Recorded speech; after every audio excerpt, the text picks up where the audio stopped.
just a good old boy. Hey y'all, well today we're going to be taking a look at our new 4160V RB Massey Ferguson. I'm going to be going over some of the features that made me want to go to this baler. Again, I've said for years that I go for what I feel like is the best option for us and our farm as far as is the product, features, and value and everything that you get. That is why I changed brands, and I'll go over more of my thoughts on the other brand that I had and everything later. But today we're going to be focusing on this, and we purchased this at Kane Equipment right there. Good friends of ours. If you follow the channel, you know that that's mostly who we deal with. They're a good friend of mine. Really cannot say enough about them and the service that they provide us and how good a job they do. All right, so we're going to start with the very front of the baler. One thing, well, I didn't know about and I thought was pretty cool. This is a 2-speed jack. I know this is something simple nobody thinks about, but it's a 2-speed jack, so you can roll it down quicker and easier. Right here is your tailgate shut valve. When you get the tailgate up to keep it from falling, you flip this valve. That's what it is, just your safety valve. Down here we got the roller wind guard, which was a must for me. I wanted a roller wind guard due to our heavy windrows that we generally have, and especially in Johnson grass. And if you're new to this channel, no, I do not like Johnson grass, but it is an inevitable thing that we have to deal with, and it can be very aggravating at times to bale.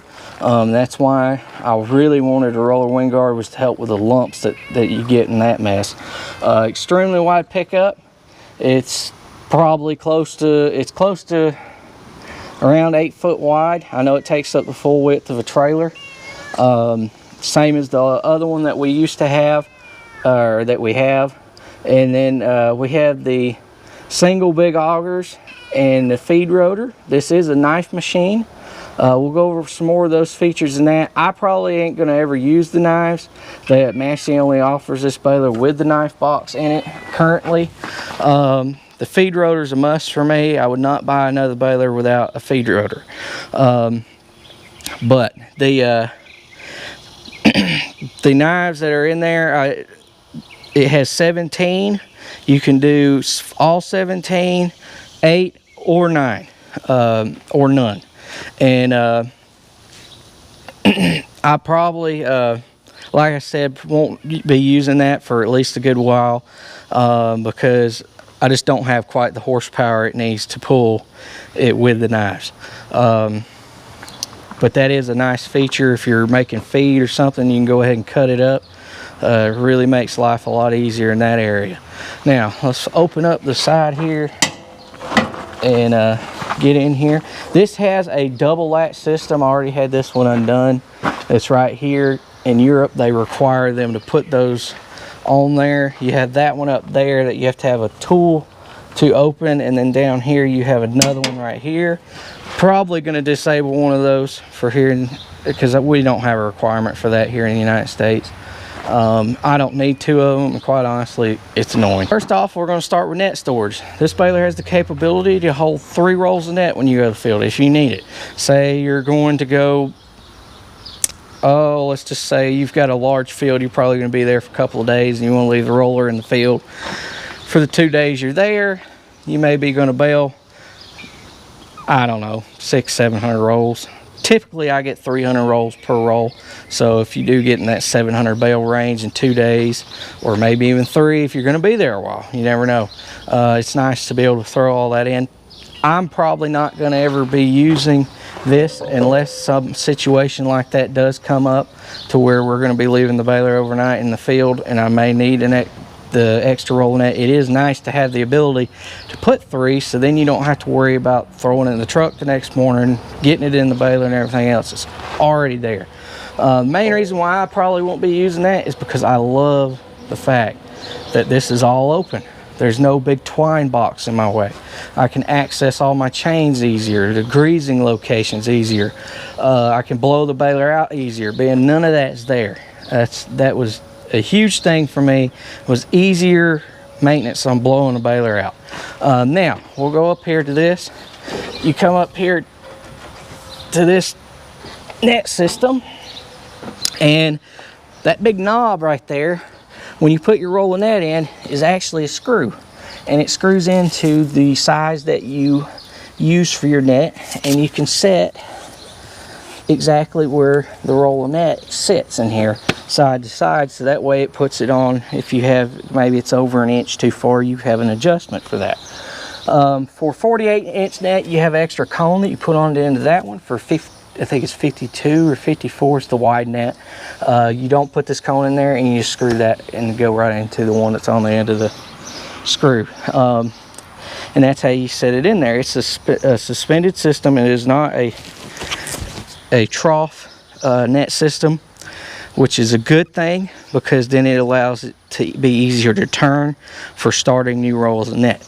I really like that feature. To load a new roll of net in there, you simply tilt this one up in there, it falls down in there, and then you set your cones. Makes life a lot easier. Then you got, let's see, this here is a density bar. It takes the shock out of the net, so that way it'll keep the net nice and tight as it goes over the fun noodle here, as they call it. It looks just like, literally like a pool noodle. And it feeds right over it, and then down in there you have a rubber roller for feed, and then a compression roller, which is something I'm kind of used to for the baler I was using. Had the exact same deal with it. It has an adjustment on each side for the compression density between those two for the feed, just like the other baler I had. So that's all very similar. Biggest difference is this is a suspended net roll versus in a trough, which I really like. And let's see, well, I'll go over more on loading the net system, the net in this baler later. I'll make a video on how to do that. Let's go around the other side, and I'll go over how it breaks, it cuts the net, and all the nitty-gritty stuff with that. So on this side, this is, before speaking of density, this is a density brake right here. It has a little pad. You just want just enough where you can just barely feel it restricting a little bit as you turn it. You loosen this little nut right, bolt up right here, and then you turn this little disc right here, and you just barely want that to make any contact, and then you tighten this nut back up to set it. It has a shear knife in there. Let's get up in here. It is right here. It's that bar right there, and then there's a roller right there too that you may notice. Well, that roller is actually on an actuator, and it pushes forward. Right here's the slot, and it puts the net into the other rollers and then the belts, and that's how it starts the net. So there's no tarp or trough or nothing like that it has to feed in through for crap to get hung up in, and it be a pain in the butt to get to feed. That was probably the main selling aspect to this baler for me, was this net system. That was the whole reason that I went with this one, was that right there. That one thing was the net system. Now, going from there, let's go back around to the other side. That's probably going to be all I'm going to do on the net today. I will make a separate video on how to load it, because there isn't one out there, and go over in detail all of that. Now, this is a dual-sided drive gearbox, which is something I'm used to. I really like that over the single-sided drive on a lot of these balers. It just makes a more durable design. It runs into both sides. With this side, it comes to right here. It's your main drive chain for rollers. There's a roller here, here, I think there, and there. I think there's one right there. I'm not 100% sure. There may not be on that one. That's the only one I haven't checked into. but that's the main drive chain for those. It also has another drive chain that goes off of that and drives the bottom roller. And then here is your rotor is right here. The pickup drives off of it. And then there's another chain behind here. All the chains have automatic oilers on them right there with little brushes that squirt oil on every chain on this baler. I'll go over more of that on the other side when we get to the tank. Very clean, very open. Right here is the knife floor is hydraulic in both directions. It is not spring loaded in one direction like the McHale. It is hydraulically driven in both directions, up and down, which is a very, very nice feature to have. There's your flotation springs to help carry the weight of the pickup. And you have the option, which I'll go over that in the monitor in a minute, to go do all 17 knives, 9 knives, or 8 knives, or none. So this baler is a hydraulic and spring density baler. It starts out with spring, and then the rest of the bale is done with hydraulic. It uses one hydraulic cylinder, and it uses an inner spring and an outer spring, large springs right here. This is your tailgate cylinder here. This baler here is a little bit different design than I'm used to. Typically, when you look at most of the round balers I've ever run, the bale sits in the tailgate. Or not in the tailgate, into the chamber. This baler sits into the tailgate, and you run this baler in float. A lot of these newer balers that's coming out now actually have to have, I think it's called a free flow line that basically dumps fluid back into the engine rear end housing, and which is a special port you have. Most tractors that are the size to pull round balers do not have those, so that's something you have to add typically.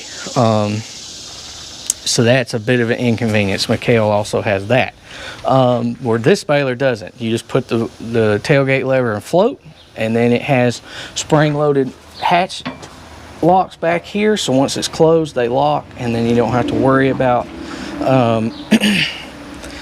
it coming open or nothing. You run it float. It also has an adjustment right here for these springs, so that way when they do stretch out you can adjust them. So there is some adjustment there, which is nice, because believe me, I've seen some crazy designs before where they wouldn't even have an adjustment on something like that. I love adjustability because it means that I can fix it. And it prolongs buying new parts too. So let's see, that's pretty well got this side of the baler. We'll walk around to the other side. Here's your bale kicker right here. These pop out enough to when it comes out. Most of the time, even on the last one I had, these newer style balers, they're high density balers, they spin a little faster, so they'll always throw the bale even uphill past the bale ramp. And then when these pop up, it keeps the bale from rolling into the back of the baler, and you can close your hatch and not have to worry about it. I do not like kickers, especially in our area where it's hills and mountains and everything. You will have more hay get into the ditch and everywhere else, and they're extremely slow and slow down your cycle time on the hatch. I do not like bale kickers. We've had balers with them. They make everything slower, and they're a pain in the rear end, especially in our area. Now out in the Midwest and those big flat fields, maybe, but honestly with these style balers, or these modern style balers, you don't need a kicker. They throw the bales fast enough out the hatch that you will never have an issue with them not clearing the tailgate hatch, and you don't have to back up, even uphill. I don't have any issues with that. So on this side, this was another main feature on why I chose this baler. Right here, there's some holes. They're on the other side too. You can access the internal rollers on this baler to grease them. What you do is you open the hatch, you allow your density cylinders to take the net pull downs up. Then you take your cable right here, you hook it behind this hook. That allows that bar right there to pop out, and it will catch that density bar right there, and it will allow it to keep it from going up, and then it will align those grease fittings perfectly with those holes, and then you can grease the internal bearings on this baler and everything is greasable. That was one of the main things that I really like. A grease block right here, another grease block right here. When I bought my last baler, that was not in yet. That wasn't the thing.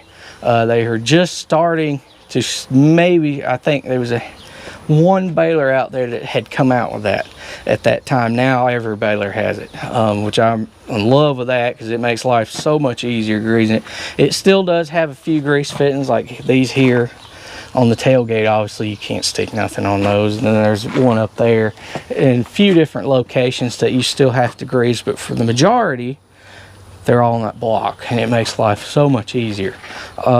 Large flotation tires, if I'm not mistaken, these are actually the tires that are on the Heston or Massey Ferguson large dual axle square balers for the big balers. I think they're the exact same tires and wheels that they run on those, and they put them on here, at least the tires anyway. But I'm not 100% sure, don't quote me on that. Here's your oiler. This is the oiler I was talking about. There's your pump. My old baler had that. Basically the same rig. One thing I do notice versus the one I had, which the old baler I had, we were also considering that brand, also had changed to a wider top on these. The other one I had was very small, and you couldn't hardly pour anything in it without spilling it. I run chain bar oil in these, just like you'd put in a chainsaw. That's what I've always run in the other one I had, and this one I'm going to run that in this one too. On the chains, really helps prolong the life of those chains. Let's see, here's your solenoid bank. So the pickup's hydraulic, the knife box is hydraulic, and the amount of knives that you put in there are all hydraulic, so you can do all that from the cab. And that is achieved by this solenoid bank right here. So in the cab, we'll go over right now, you can swap from each one through the touch screen, and you just take your lever just like you would pick your pickup up and down, and when you click on that one, it will actually change the flow to whatever you want to use. Say you want to drop the drop floor, it'll change it to this cylinder, and then I can push down or pull up with the same hydraulic stick that I would normally use for the pickup. This is only a 4-hose baler, or actually no, it's a 3-hose baler. So you only need 2 spool valves to run this baler, and they do that through those solenoids. It makes with where it's electronic. You can flip-flop around to which setting you want to use, and it gives you the access. Right here is your knife unlock. You pull this out and drop it, and then it will unlock the knives, and you can change those out. Here's your storage bank for the knives. There they are, and they lock in there with a little clip pin and hold themselves in there. This is the computer for the baler right here. This is if I'm not mistaken, this is an ISO bus machine. You can, if you do have a monitor in your cab, you can link this baler to that monitor and not actually use the Bale monitor that goes with the baler, and you can run the baler through that, so that way you don't have to worry about sticking another monitor in your cab if you don't want to. Trying to think.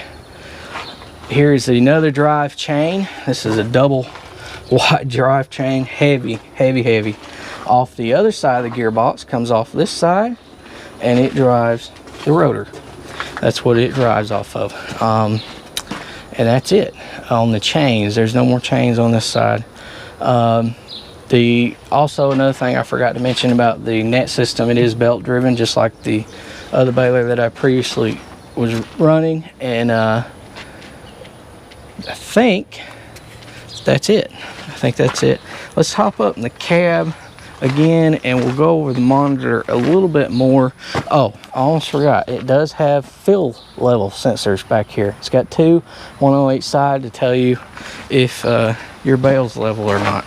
That was another thing I went over. We'll open the hatch. I want to show you all the inside of the throat of this thing, but let's go over the monitor first right now, and we'll take a look at that.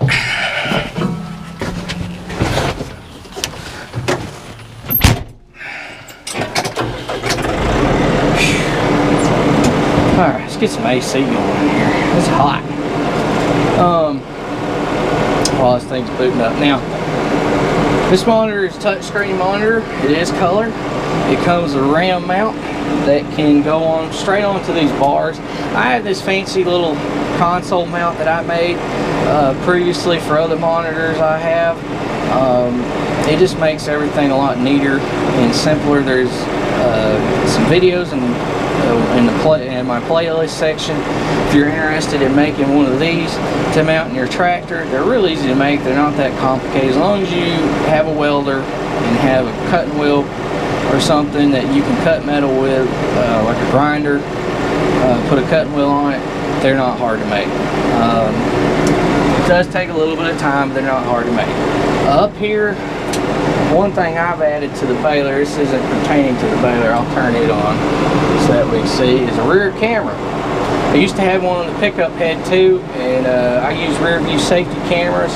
You can set these up to where when you close the hatch, it'll go back to the pickup. When you open the hatch, it will go to the back of the baler, and you can actually watch the bale come out of the baler and see how it looks. Do not like running a baler anymore without those. Really love those. But here is the monitor. This is what you're going to see here. This is your home screen right here. There's your bale level sensitivity. There's your bar graph for how big the bale is. This baler does have a warning alarm. You can set it wherever you want it to go off. I have mine set at 5 inches before it's full. It seems to be a good spot to have it in. I think this baler goes up to 63-inch bale. It is a 4x5 baler. I run it at 5 feet at 60 inches. That's what I've always run mine at. You can run it smaller than that if you want to too. It has a field name right here. You have a pre-programmable list. Let's go to that. There's touchscreen. You can go down to your fields on here and it will give you a list of all the different fields you have. I think you can store, you can store up to 20 different fields. It gives you the time that you were in that field, I think the amount of bales per hour you did, and the amount of bales in the field is what I believe that the numbers were. You can delete each one or you can delete them all with the different buttons it has. Again, this screen is touch screen, or you can use these outer buttons, I believe, to select stuff. Yep, you just hit F6 and it'll take it home, or you can just touch the screen and it'll take it home. But it does give you your bales per hour you do, your field hours, your field bales, and then the field name that you preset in there. These icons here, this is your net icon, this is your knife icon, and this is your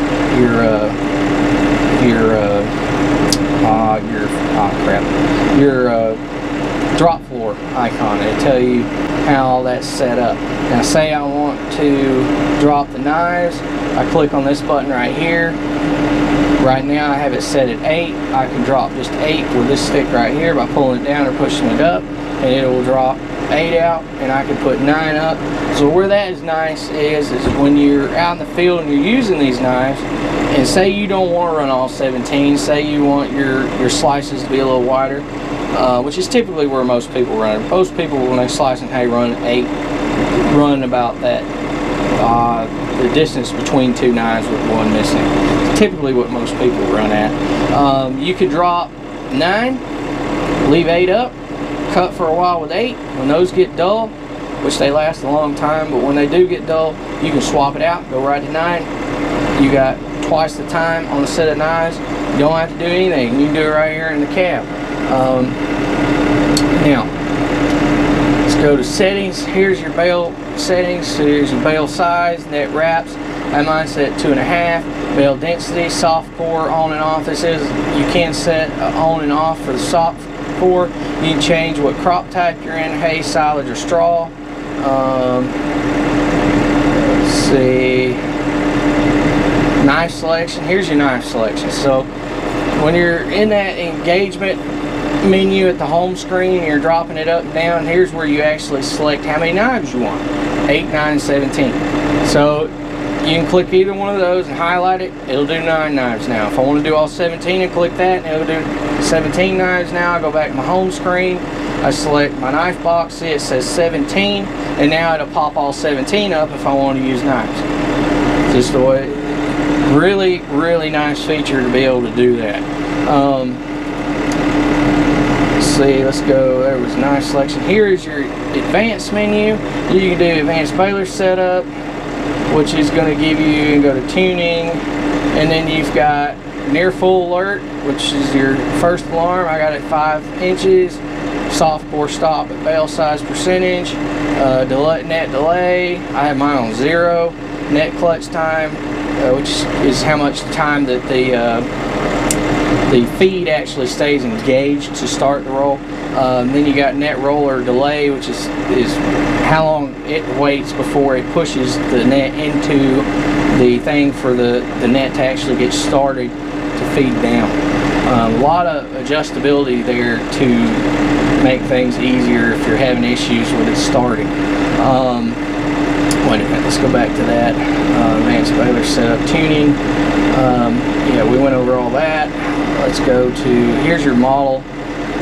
General wrapping method is net, is what I've got it on. I don't think you can get these in twine, but don't quote me on that, I'm not 100% sure.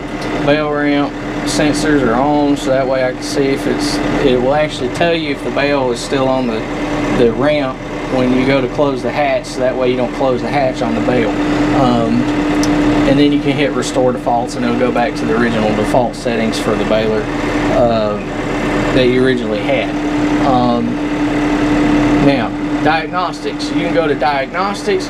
You can look at codes in this thing. It will break down the codes to tell you what's wrong with the baler, all that stuff. You go to system information, it'll tell you the software that's currently in the baler, machine serial number, model number, total bales through the baler, total hours on the baler, all that good stuff. Inputs and outputs.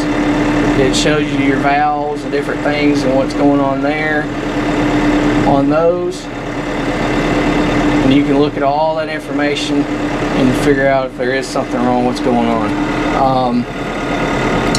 Now, this is what you want it in when you want to pick your pickup up and down. You click that button and it shows the up and down. That's for control that. Drop floor, as I said, and then the knives. This is your auto start right here. If it has an A next to the net, which it always, I don't know why, but it always comes up and it'll be in manual and you have to change it to auto by clicking that button. No big deal, but you do have to pay attention to that. It'll have an A for auto. When it's on manual, it'll have the hand next to it for you manually having to do it. Let's put that back on auto. Here's your start button to start the net. Say you got a small roll into the field and you want to tie it off, you just hit start and then it'll start the net on the baler. That's pretty well the monitor and everything that goes on with it. There's, like I said, everything's touchscreen. You can use the buttons if you want to, but I always just use the touchscreen. So that's it. The power button's back here to turn it on and off. That was another thing I never knew till I got the baler. You can hit that and it'll turn the monitor off.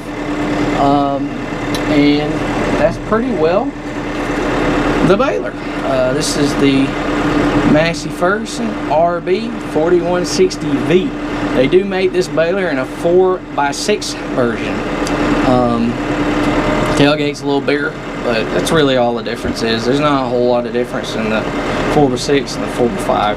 But that's the monitor and everything that goes in works with it. That is the Massey Ferguson baler.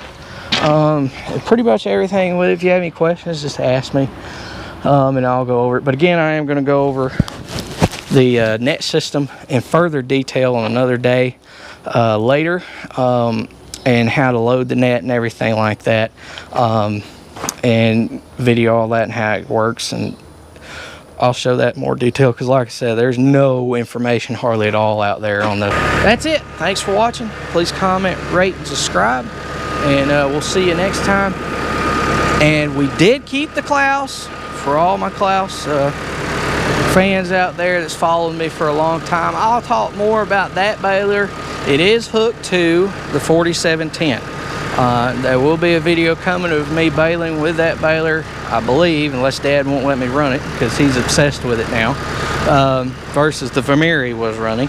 So there will be a video hopefully coming of me running that baler with that tractor and showing how it handles it and everything else. But given, that's another thing I didn't talk about with this one. When I first got the Klaus, it was very difficult to pull at first. To be honest, I'm gonna say this one might even be a little bit easier than it was when I first got it, the Klaus, to pull. It is very hard to pull. It's just as hard to pull as the Klaus. I don't know, only time will tell. If it stays like it is, it might be a touch harder to pull than the Klaus currently is, but again, the Klaus has had a lot of hay through it, loosened up quite a bit. This baler is tight, all the belts are new, all the springs are new, everything's a lot tighter. Naturally, it's going to make it harder to pull. This baler is a little bit heavier than the Klaus was, not by much, but it is a little bit heavier. So that's another little tidbit of information as far as the tractor handling it and everything. It's a load. Preferably to run this baler, you're probably going to be needing a tractor in the PTO range horsepower of probably, I would say 100, right around there, maybe in the 90s. You can run it in the 90s without the knives. This tractor has got a 10% upturn on it, which makes it probably, I know it's stouter than the 4710, so it's got to have somewhere in the 90s on the PTO range. Currently, the way it sits and the way it's tuned. So I would probably recommend 100 horse PTO to run this baler comfortably. You can run it smaller with a smaller tractor, but it's hard on it. You're not going to be able to reach the full potential of the baler, and you can't use the knives in the baler. But if you do have 100 horse PTO, you can run it. The 5711 Global Series of the Dyna 4 in it is a perfect match for this baler to run it. It's got 100 horse PTO. You can run it very well with that tractor. Any of those tractors that's around 100 horse PTO that AGCO sells will run this baler fine. When I do trade, I'm probably going to be looking at 130, 120 horse tractor, just because I would like the ability to run all 17 knives without any issues, climb hills, and not have to worry about anything ever pulling it down. As far as the tractor goes, that's kind of where I'm going to be looking at. It's 130 horse straw bar. Thank y'all for watching. That's the Massey baler.